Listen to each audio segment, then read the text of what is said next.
says, I don't think we have the resources to deal with that. So here you have this major brand who's doing a pretty decent job of staying in touch with their marketplace, who's saying that, you know, we're a little bit hesitant to open the door to bring consumers in to say, okay, what are we going to make together? So I think there's definitely an opportunity for research and metrics to help give companies a sense of peace about moving forward and opening up various doors of the company to social media. Yeah, Trey, I was thinking, since you spent like 10 days with Synthesio, if I can pronounce them right, and I remember you were telling me that you were going to find out what they needed and find out what the customer needed. You know, when you spoke with them, did you get a sense that there were underserved areas that, you know, like what people needed was really... From Synthesio's yeah. Like, I mean, did you see... Like the U.S. Like the U.S. No, that was U.S. But did you find that this development of product, for example, was an example of where social media tools aren't being used to develop product and they have the capabilities of doing that and people want that?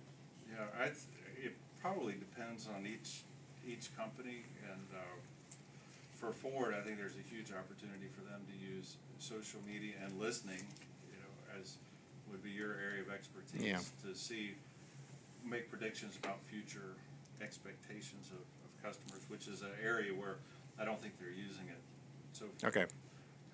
But yeah, that my point where I was getting there is that most of the discussion that I've seen so far around measurement has centralized on the question of how much money are we going to make, which is a very specific quantitative measure. And I think the opportunity for social media and any of the other emerging media is going to be, okay, yeah, maybe we can be more efficient in some areas, and maybe we can reduce risk by putting predictive models in place.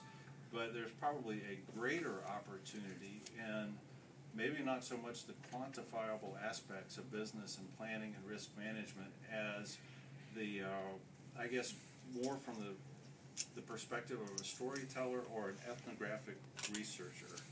I became fascinated with the ethnographic researcher, and I've written a couple blog posts where I said it would be far better for companies to hire an ethnographer than a social media guru.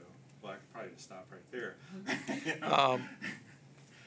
And an ethnographer goes into a cultural setting and is very respectful of the culture that is already there, and is very careful about the researcher's interaction with the culture so that the researcher doesn't corrupt the data by there's a corruption that comes by yes influence.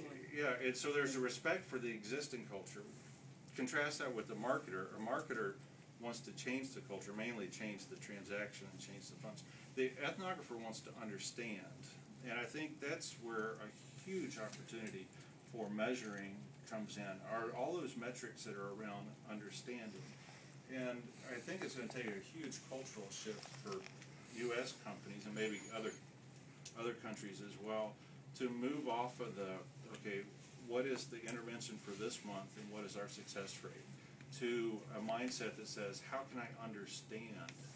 And the ethnographer is one that wants to understand and document carefully so that third parties who aren't there will also understand.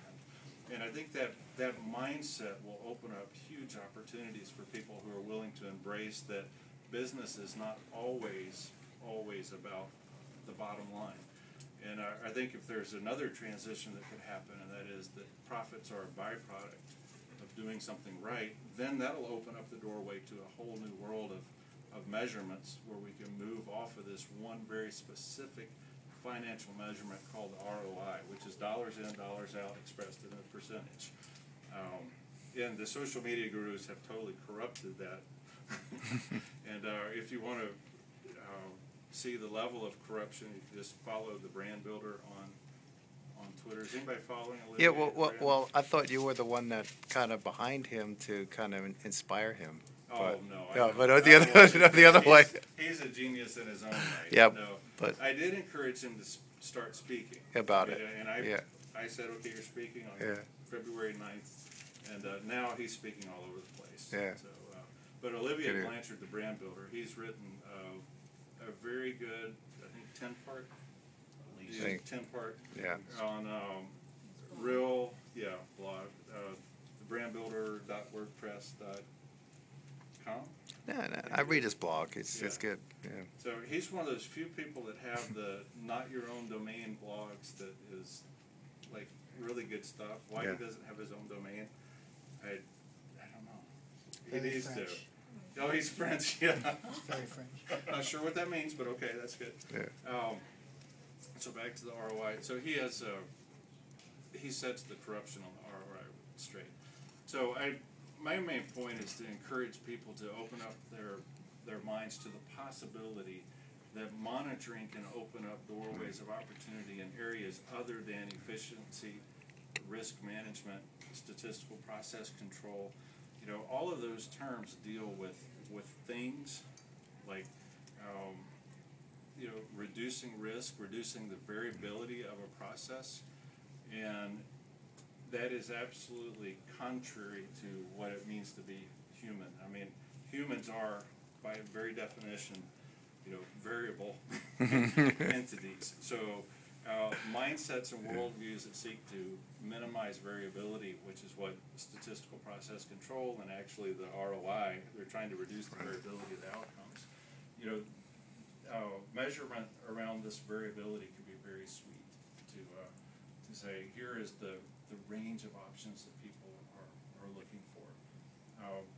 That's my core story. I know you all have some questions around monitoring. I'm fairly new to the monitoring as an art.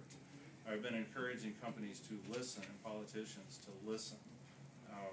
Those that were saying that we're not quite ready for social media, like Pfizer, for instance, in Europe, they had a problem with this drug called Champix, and it promised to eliminate smoking, so you could break the habit of smoking. Well, it was very effective because apparently it also encouraged people to commit suicide. So once you committed Speed up the suicide, process. You'll no you smoking smoke anymore. more smoking. So it accomplished that. So though they weren't actually on social media, they were monitoring it, and this I guess judgment by the social space made the determination that Champix causes suicide. So there's intervention. I take Champix, now I'm committing suicide, or my friends are committing suicide.